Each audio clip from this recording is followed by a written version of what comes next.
Assalamualaikum, my dear students. Unit 10 gaseous exchange और class भी क्या है 10th है, उसका जो चैप्टर फर्स्ट है यानी यूनिट 10 है उसमें से गैसियस एक्सचेंज को डिस्कस करेंगे। रिस्पायरेशन क्या है? रिस्पायरेशन एक लैटिन वर्ड्स है, लैटिन वर्ड से डिराइव है जिसका मतलब ब्रीथिंग है। ये एक ऐसा प्रोसेस है जिसके अंदर फूड मॉलिक्यूल्स टूटते हैं एंड देन उससे सिंपलर सब्सटेंसेस और एनर्जी बनती है। ऐसे प्रोसेस को क्या कहा जाता है? रिस्पायरेशन कहा जाता है। रिस्पायरेशन में जो कॉम्प्लेक्स ऑर्गेनिक सब्सटेंसेस हैं वो ग्लूकोज है। ग्लूकोज टूटता है और टूटने के नतीजे में सिंपलर कंपाउंड्स बनते हैं जैसा कि carbon dioxide, water and then release of energy होता है in the presence of enzyme. Enzymes वो मॉलिक्यूल्स हैं जो कैटालिस्ट की तरह एक्ट करते हैं। कैटालिस्ट से मुराद के ये रिएक्शन को स्पीड अप करते हैं। प्लांट्स के अंदर और एनिमल्स के अंदर दोनों में रिस्पायरेशन होता है। प्लांट्स हैं और एनिमल्स हैं, इनके अंदर रिस्पायरेशन होगा। रिएक्टेंट्स और प्रोडक्ट्स क्या हैं? Aerobic respiration. एरोबिक रिस्पायरेशन वो रिस्पायरेशन है जिसमें ऑक्सीजन को यूज़ किया जाता है या उसके लिए ऑक्सीजन रिक्वायर होती है ताकि ऑक्सीडेशन ऑफ फूड मॉलिक्यूल्स करवाई जा सके।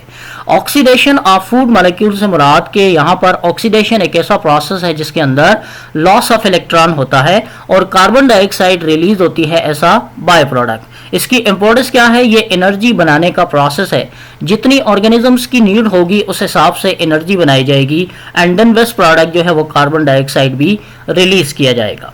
ये रिएक्शन है जिसके अंदर ग्लूकोज और ऑक्सीजन कंबाइन हुए हैं and then carbon dioxide, water और एटीपी यानी एनर्जी जो है एडिनोसिन ट्राइफॉस्फेट रिलीज हुई है। अब गैसियस एक्सचेंज क्या होता है? ये एक्सचेंज है ऑक्सीजन और कार्बन डाइऑक्साइड का सेल ऑफ ऑर्गेनिज्म और उसके एनवायरमेंट्स के दरमियान। ऐसे प्रोसेस को क्या कहा जाता है? Gaseous exchange. यानी हम ऑक्सीजन को इनहेल करते हैं एंड देन कार्बन डाइऑक्साइड जो है वो वहाँ से रिलीज होती है ऐसा बाय प्रोडक्ट्स। तो इस प्रोसेस को क्या कहा जाता है? गैसियस एक्सचेंज कहा जाता है।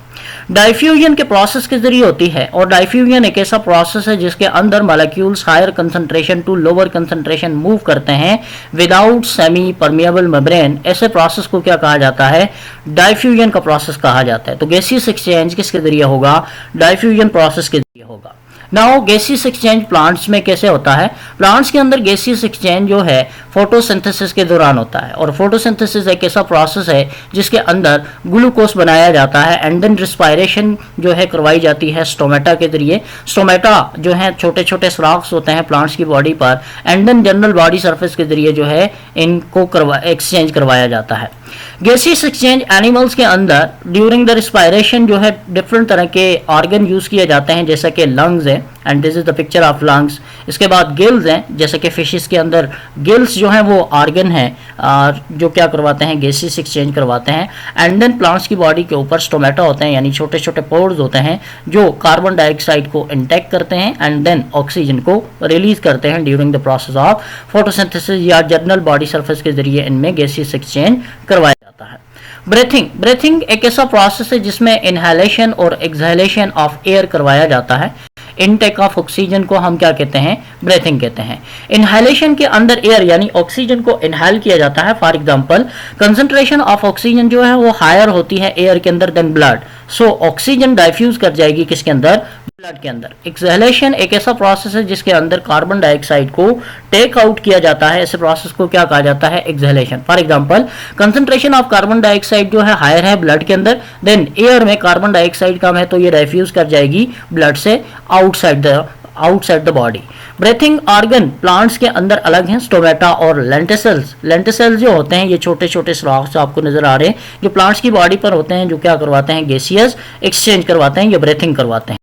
अब इनवर्टिब्रेट्स के अंदर, इनवर्टिब्रेट्स वो ऑर्गेनिजम्स हैं जिनके अंदर बैकबोन नहीं है, वो ट्रैकिया यूज करते हैं and then book lungs use करते हैं। ये आपको पिक्चर नजर आ रही है बुक लंग्स। बुक लंग्स इन्हें इस वजह से कहा जाता है क्योंकि ये बुक की पेजेस की तरह होते हैं तो इस वजह से इसे बुक लंग्स कहा जाता है।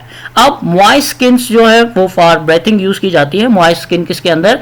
जैसे कि एम्फीबियंस के अंदर, यानी जो फ्रॉग है, फ्रॉग जो है वो मॉइस्ट स्किन को ब्रीथिंग के लिए यूज करता है। वर्टिब्रेट्स के अंदर ब्रेथ जो है वो कैसे होती है जी, गिल्स के जरिए। जैसे कि फिशेस के अंदर जो है गिल्स, ये क्या होते हैं, ब्रीथिंग ऑर्गन है। एंड देन लंग्स के जरिए जो है इनके अंदर ब्रीथिंग जो है करवाई जाती है।